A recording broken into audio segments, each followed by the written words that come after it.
Hi, I'm Ryan, and this is my diary of creating a puzzle. I'm going to design what I call a word transformation puzzle, or a QLEX puzzle, and I'll explain what that means later. But for this to be a complete record, I have to start at the beginning, so first I want to talk more generally about inspiration.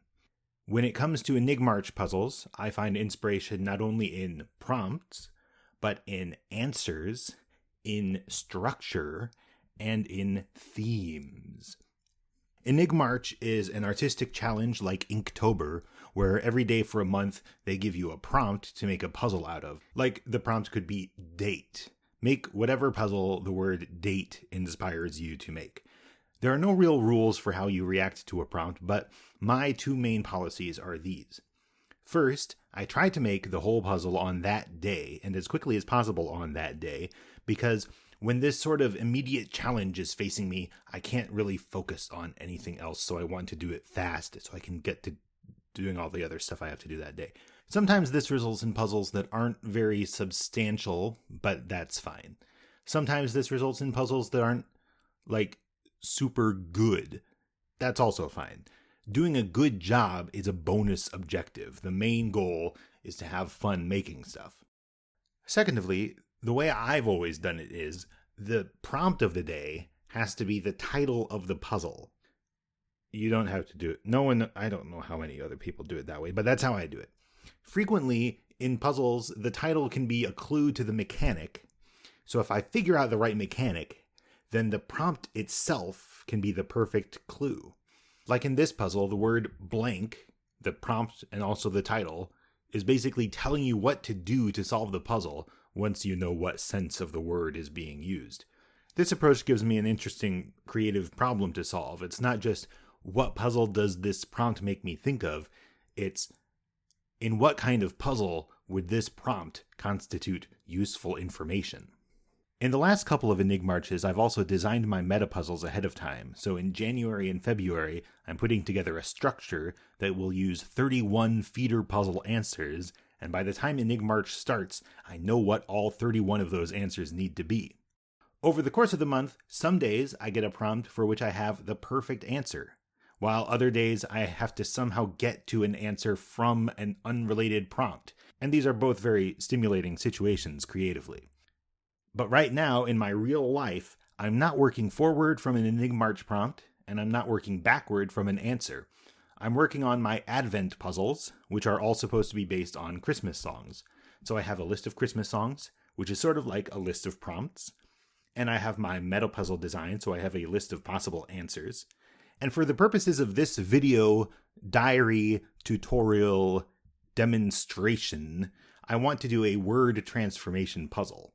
At this point, I haven't really started working on the puzzle, but I have some theme information, some structure information, and some mechanical information.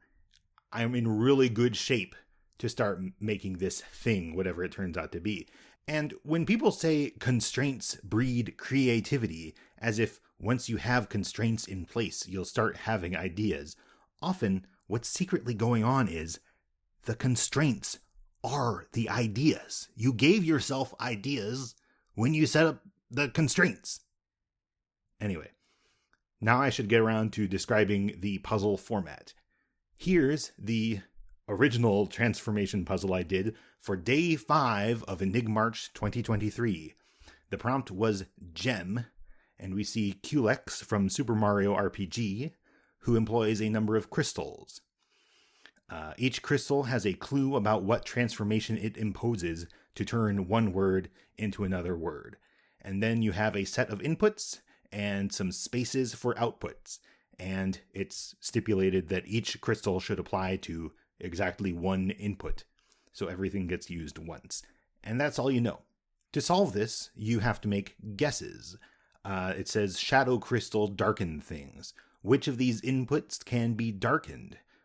A darker version of pink could be red, which is 3 letters, so that's probably a good guess. And that's a semantic transformation using the meaning of the word pink. Down here, the wind crystal knocks enemies on their side. Well, at the bottom we have just the letter N as an input, which is not really a word, but okay. And the output is one letter as well. And the letter N, if you turn it on its side, if you knock it over in a stiff breeze, is Z. And that's the answer. That's an orthographic transformation using the spelling of the words. Now, here's one I thought was very clever at the time, but if you think it's stupid, I won't argue with you. The water crystal makes stuff wet. By process of elimination, you might conclude that this one has to apply to sundry. Well, making something wet is the same as making it not dry, and if you remove dry from sundry, you get sun. This is also an orthographic transformation. And if you're thinking that any of this is bad, then I encourage you to do a better job. And good, look, I've inspired you. Wonderful. To extract the answer, you just read down the shaded cells, which is not very interesting, but I'm going to reuse this format and its uninteresting extraction, and we can make a different puzzle with an interesting extraction some other time. Let's quickly look at some other transformation puzzles I've made. That was the first one, and as we go through time, they will get better. Here, the transformations are represented by animals. Here they are represented by ingredients. Here they are Kirby abilities. In each case, you need a set of symbols you can point to, so you can ask, what transformation does paint represent? So I look at my list of Christmas songs, and I ask, which of these songs has a cast of characters or a set of objects or something like that? From the Charlie Brown Christmas soundtrack, I've listed both Christmas Time Is Here and Linus and Lucy, and I can use the Peanuts gang. Those can be my symbols. That's perfect. And it's funny to me to use Linus and Lucy as a Christmas song, so that'll be the song we use. Now I look at my list of answers. Is there an answer here that is perfect for the Peanuts gang? No. But actually, I can change one of these answers, and it'll have the same function in the meta puzzle. It meets the constraints of the mysterious meta puzzle. Yeah, that works. So our answer will be Woodstock. So it's a puzzle called Linus and Lucy, where different Peanuts characters stand for different word transformations, and the answer is Woodstock. Now we just have to make the puzzle. So get out a list of Peanuts characters. I can see a problem already. Woodstock is 9 letters, so in this Culex format, we'll need to use 9 different Peanuts characters, and Woodstock himself might be conspicuous in his absence. If you go straight down the line and you extract W-O-O and you're sufficiently clever, then you'll probably guess Woodstock is it's Peanuts, Woodstock. So I can start to second guess myself. But during EnigMarch, you're usually trying to make the whole puzzle in one day. And in general, an idea you actually have is infinitely more valuable than some imaginary better idea that you might have eventually. Maybe in your own life, you can afford to rack your brain for however long and come up with some better idea, but second guessing myself usually turns out to be a waste of time. I notice I only really get anywhere when I go back to the original idea that I was excited enough about to start working on it in the first place. So what transformations will we attach to the Peanuts gang? We want them to be thematic. We want them to make sense for each character. So the most obvious one is Marcy. Marcy always calls Peppermint Patty Sir.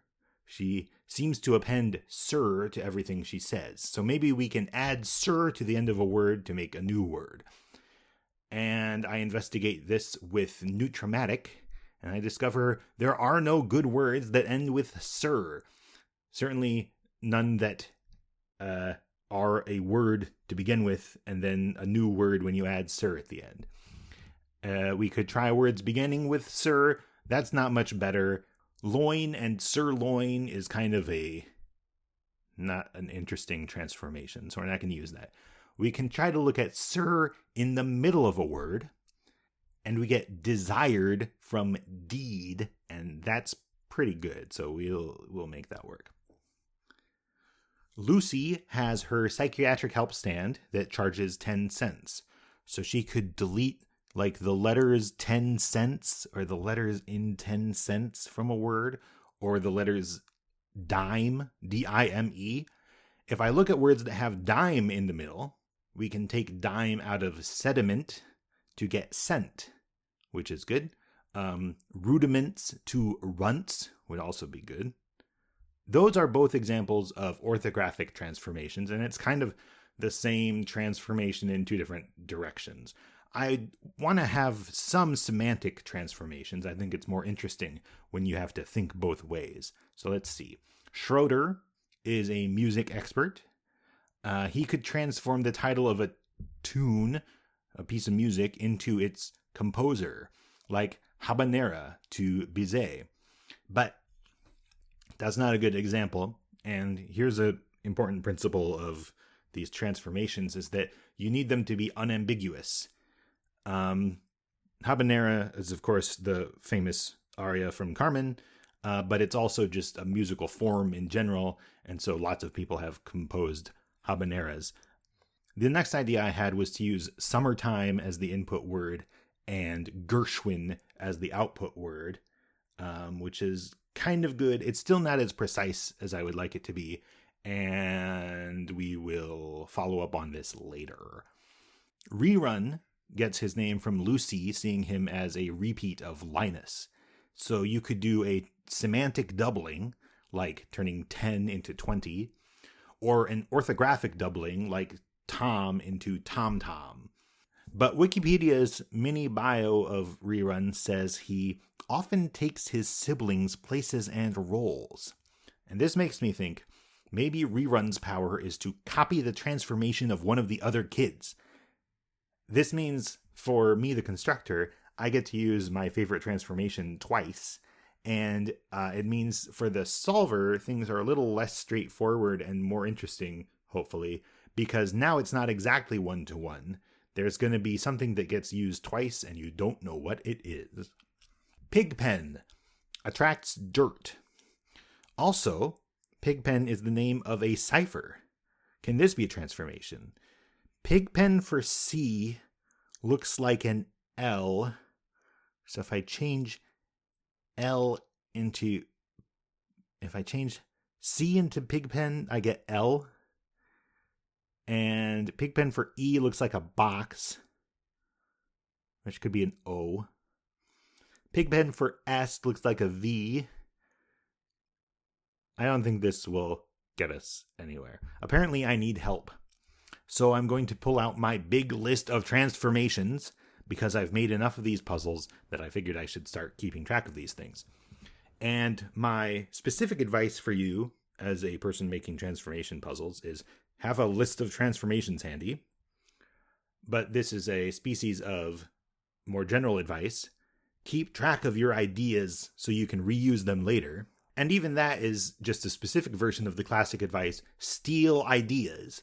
Steal the ideas you like, and if they're really good, steal them again from yourself. The best transformation rule I ever came up with was for Kirby's stone ability, which changed S to NE. I will never do better than that. But the name Pigpen could describe changing ig to N. Is that any good?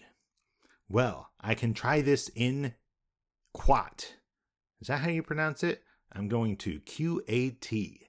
And I need to use a formula like this, where we're looking for something that there's two words and one, they both start the same way, but one ends in ig and other ends in N. And there are not a lot of options, but I only need it to work once. Wig when is kind of fun. That's perfect. Awesome. What do we know about Peppermint Patty? She calls Charlie Brown Chuck. She calls Snoopy the kid with the big nose. She gets mixed up about stuff. And mixed up in Puzzle Land means anagram. But just saying do an anagram is way too ambiguous for this situation because a lot of our inputs will be anagrammable. And a given word might have more than one anagram. It's not going to be clear where it's supposed to go or what you're supposed to turn it into. What else do we know about Peppermint Patty? It says here her dad calls her a rare gem, which is a nice little detail that I don't necessarily remember from reading Peanuts cartoons, but how sweet. If we stipulate that the input word needs to anagram into the name of a gem, then hopefully it's unambiguous. So look at a list of gems, look at which ones have good anagrams, peridot to diopter, or I should say diopter to peridot. Cool. Snoopy is known for his alter egos like Joe Cool and the World War I flying ace, so I could use some kind of canonical or unambiguous example of an alter ego. So I look at the Wikipedia article about alter egos and, Jekyll and Hyde. And that's great because I don't have a K yet, and I'm going to need a K. So, okay, Hyde to Jekyll, perfect. Linus, we all remember as quoting from the Bible, and that is a good chance for a semantic transformation. Like, if we can just take one book of the Bible, he can output the book that follows that book in the Bible. Easy. And my other ideas so far are not affording me a lot of O's, and I need 3 O's for this to work. So what I'm going to do is have Linus give me one of those O's by going from Daniel to Hosea, and then Rerun is going to copy his big brother Linus and take us from Esther to Job, and that gets me 2 O's taken care of. Charlie Brown is very difficult because he's such an everyman. It's like, what is true about Charlie Brown that isn't true about everyone else you know? I noticed that his initials are CB, like CB radio, and Charlie is the NATO alphabet word for C, which we would use on CB radio. So it should be easy to write a clue about Charlie Brown that clues NATO alphabet words, but this is not very satisfying. It would be cooler to make the transformation match the character rather than the name. This is also the case for Pigpen, but the Pigpen transformation is not as dumb as this one. If this were EnigMarch, I'd say, well, the CB radio idea is the idea I have, so it's the idea I have to use. In this case, I can afford to think about it for a little longer. One day later, I had a better idea. Charlie Brown can do something with baseball. Did you know? Yes, you remember. Charlie Brown plays baseball. In a previous puzzle, I had Strike Man deliver a run batted in, meaning insert RBI into tune to make turbine. So I looked at more baseball abbreviations, and I thought, here's something that makes sense. Turn at bats, which is AB, into home runs, HR. So I go to Quat again, and it shows me there's only one good pair of words for this, Sabine and Shrine, which is great, awesome. Except the only letter that Shrine can contribute to the word Woodstock is S. So I have to take Schroeder out of there, and he has to go to the C. Then I have to figure out a composer with a C in their name. Bach is good. Perfect. And I have to come up with a more elegant, unambiguous way of using just one word to represent a piece of music, so you know there's only one way of saying who composed that thing. Once you know how the rule works, there's only one answer. I look at compositions by Bach. If I use the Brandenburg concertos, lots of people composed concertos. Brandenburg can mean different things in different situations. But if I put the concerto part in the clue, if I say Schroeder, blah, blah, blah, identify who wrote that concerto, Brandenburg concertos, there's only one person who wrote those, so bang. Now, during EnigMarch, I don't test puzzles, I just put them online and I find out what's wrong with them in public. But for this example puzzle right here that I'm making for something that isn't EnigMarch, I'm going to send this version of the puzzle to Sarah, who you may know as one of the EnigMarch organizers, and we'll see what she has to say about it. And Sarah gets back to me. She says, "Good puzzle. I was struggling so much with Pigpen that I almost asked you to explain it, but then I suddenly got it just in time. Whew." Does that mean I should change Pigpen? Well, if I had something better to change it to, I'd change it to that, but I don't. So it's probably fine. I'm going to say it's fine.